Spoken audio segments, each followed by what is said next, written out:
Excuse me, ma'am. Is this the Fremont house? Yes, it is. I'm Tim Donovan. I'm with the Tribune. Oh, Horace Greeley's newspaper. We know Mr. Greeley quite well. Yes, ma'am. Well, won't you come in, Mr. Donovan? Well, thank you. Now, what can I do for you? Well, I'd like to talk to General Fremont, if I may. I'm afraid he isn't here right now. You see, I'm doing a story that connects the General's role in opening the West to the thousands of Americans who are still flocking there in droves. And, well, if it's not an intrusion, might I have a few words with you? Why, certainly. Well, won't you sit down, and I'll set a tray for tea.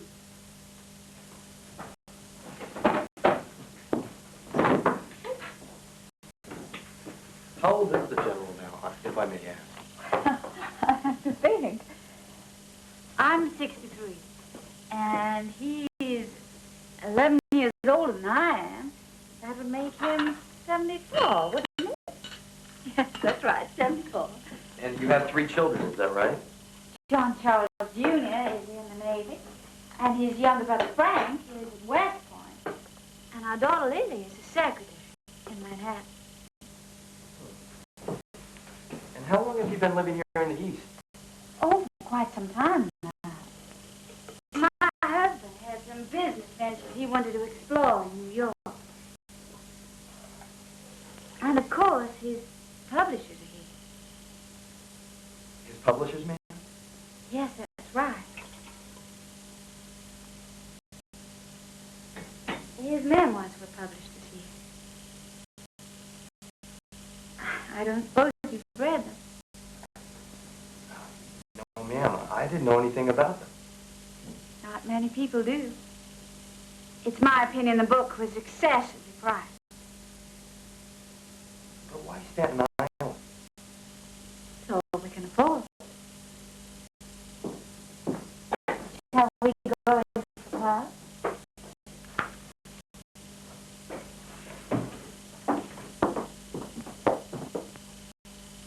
Forgive all this madness. This must be an enormous change for you. I mean, you were billionaires, weren't you? Well, not exactly. Yes, we were once quite well. I'm afraid neither of us paid as much attention to the Mariposa as we should have. That is the name of our home in California. Mariposa. Yes, ma'am. Milk? Please. Now, won't you sit down?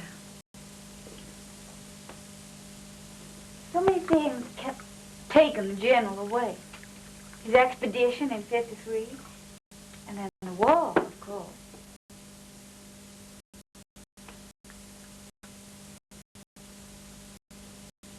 Things sometimes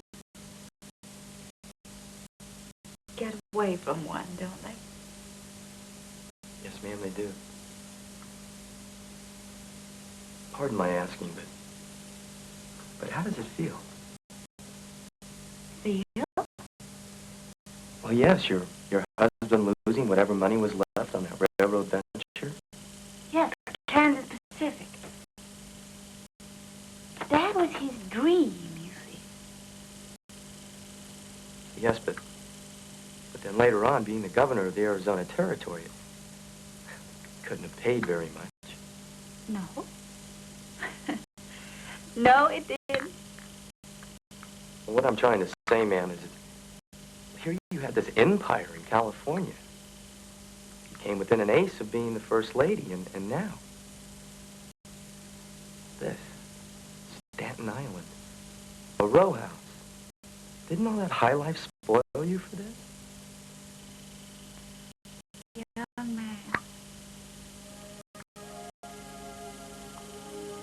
I have bathed in a father's basin under a woolen blanket. I've stirred frijoles in an iron skillet over a half fire. I've shaken with fever in the jungles of Panama and shivered with chilblains in the shadow of the high Sierra. You are not so naive as to imagine that living in a modest home holds any terrors for me.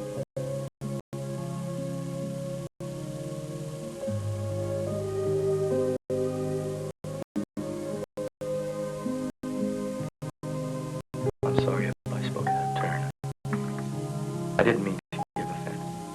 Oh, none was taken. Well, I was hoping to catch the general. But thank you for your time and the tea.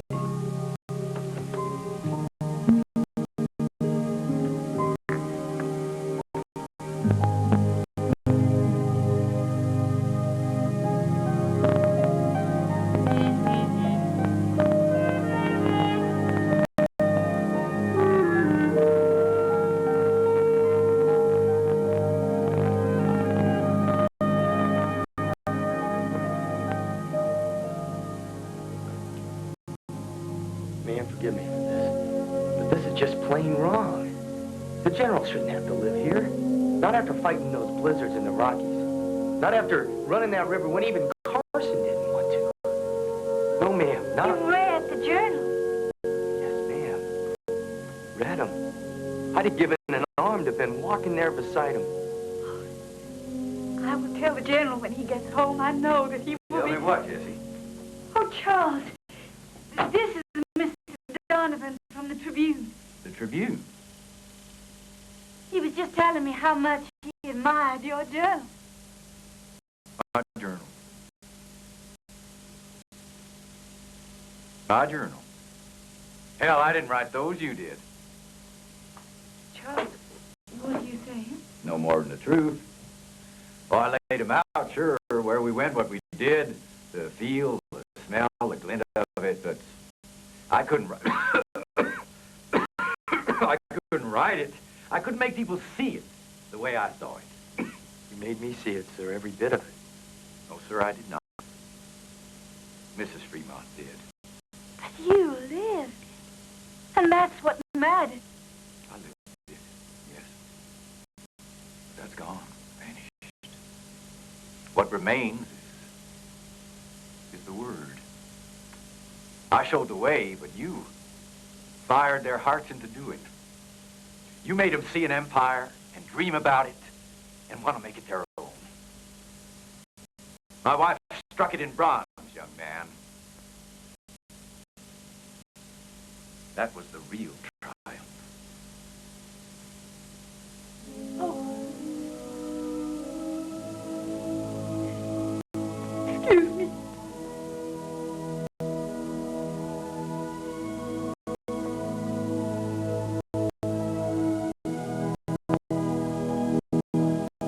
I can't tell you what an honor this is, sir. Sit down, young man. Pour some more tea.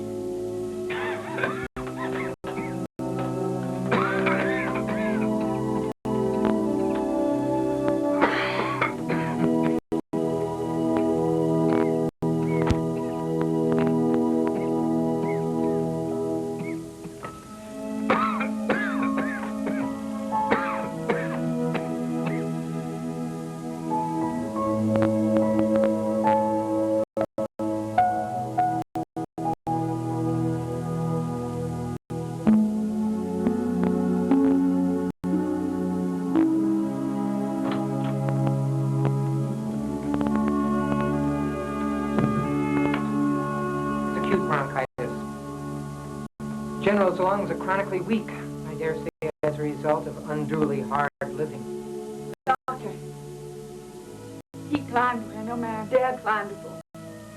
The problem is, this is October. With the cold weather coming, pneumonia will be a certain visitor, even among those of us who are healthier than the general is. If you want some advice, Mrs. Fremont, take him to a warmer climate as soon as possible.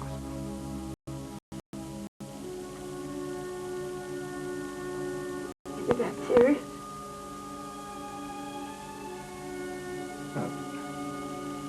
It's my opinion that the general will not survive another winter here in New York. Sorry. Thank you, Doctor. How much do I owe you? worry about that some other time. Take care of him, won't you?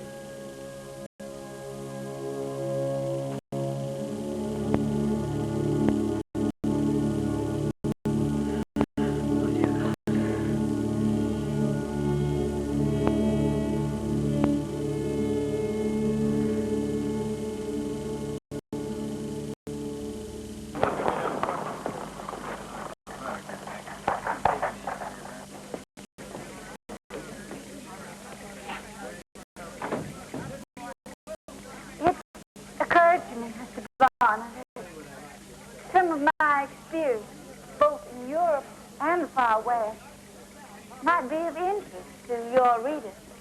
Yes, I imagine that they would. But tell me, have you ever done any writing?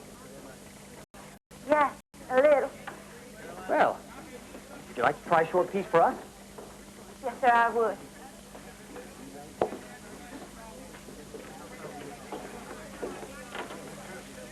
Sir, how much would you pay? Well, I didn't. If you like the article, that is. Yes, of course. I didn't realize this was a matter of... I'm afraid it is. Mr. Barnard, I must take my husband to California. I need money for the railroad tickets and expenses till we settle there.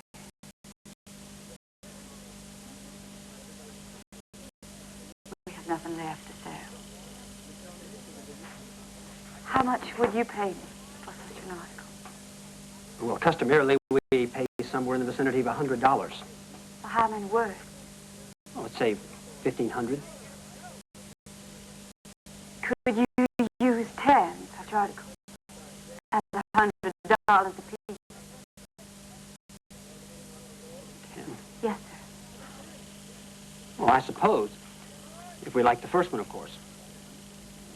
Then I shall write 10 for you. If you don't like the first one, there's no obligation. But, sir, if you could accept that one, I'd appreciate your writing checks for the others as I deliver them. Mrs. Fremont, someone ought to give you a medal. Checks were suspicious.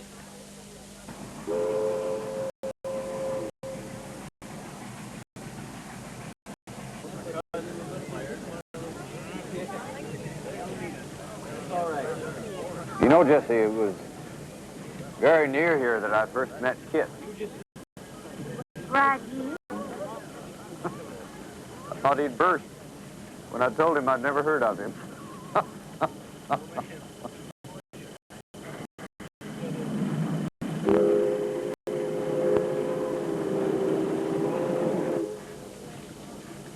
We dragged that cannon all the way up those mountains, Jessie. Now they got a railroad. Just the way I would have planned it. Snugged right in the curve of this river. That damn brass cannon. I made a lot of mistakes, didn't I? Some, darling. Never did understand politics. Politicians. Yet sometimes I thought I could have led this country. I mean, really led it. And then sometimes I wonder. You did lead it, Charles. All the way to California.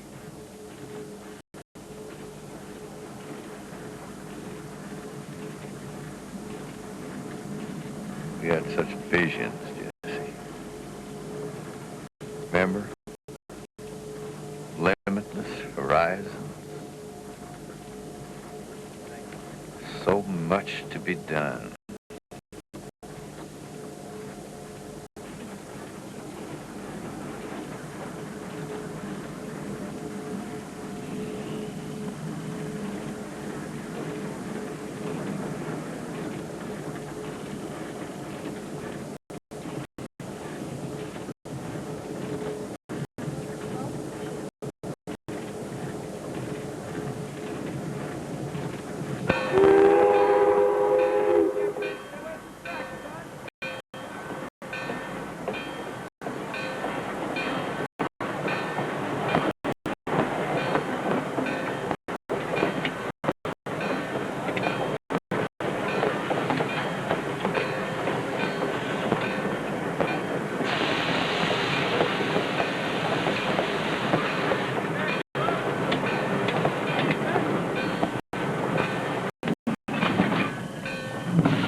Smell that air, Jessie. We're getting close. General Fremont? Excuse me, sir, is that you? Yes, sir. I thought I recognized you from your pictures.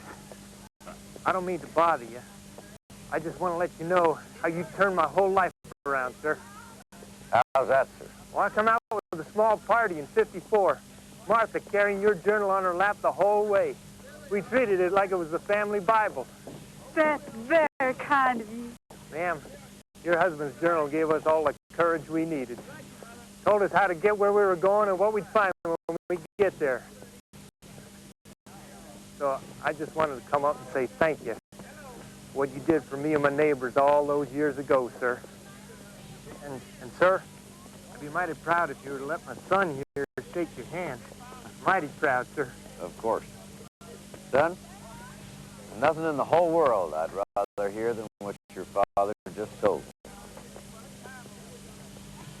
Thank you, sir. God bless you, General. All aboard! Good to meet you. Thank you, General.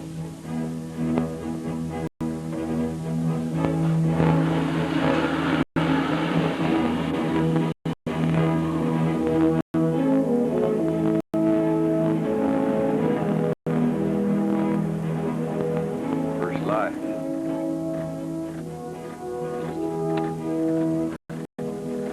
There's the old Arcturus. Flashing away up there.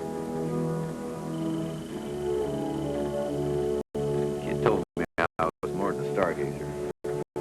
You know, that's the last thing I'd like to see is stars. I'd like that.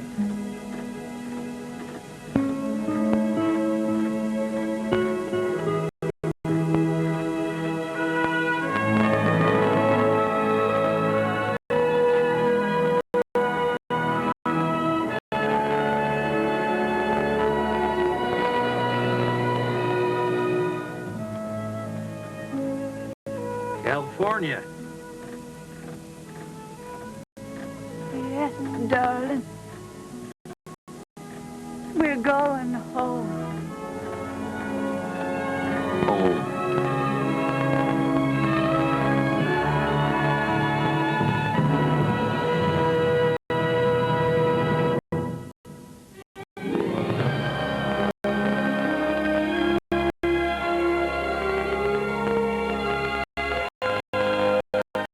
Well, because of the extended final part of Dream West, Werewolf is lying low this week. But if you can wait up until midnight, we've an entire family of werewolves in our great creep show, Monsters.